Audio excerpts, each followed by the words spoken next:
Kedah, negeri yang kaya dengan keindahan alam semula jadi, kini memacu industri berteknologi tinggi menerusi rakyatnya yang progresif dan berdaya maju.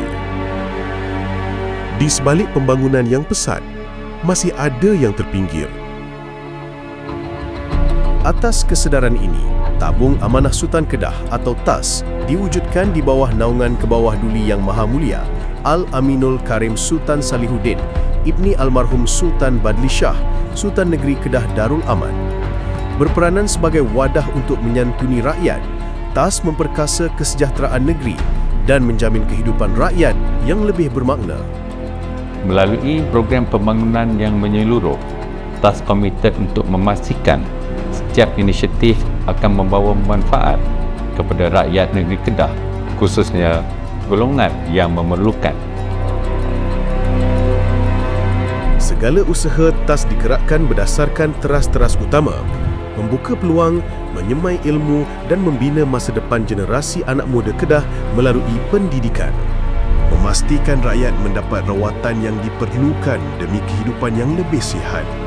Menyantuni golongan yang memerlukan dengan penuh hemah dan prihatin demi kebajikan rakyat Kedah.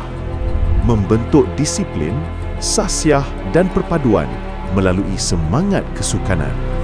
Menjaga kelestarian warisan alam serta memastikan kesejahteraan setiap haiwan terpelihara demi generasi hari ini dan akan datang.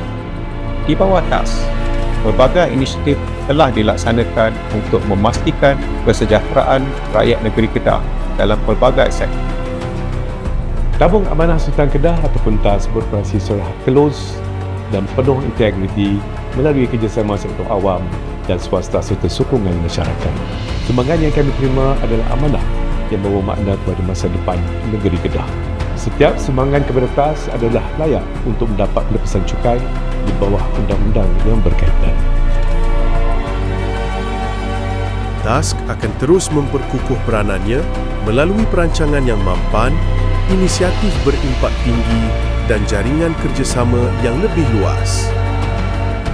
Bersama, kita memikul amanah, menyemai harapan dan membina Kedah yang lebih sejahtera.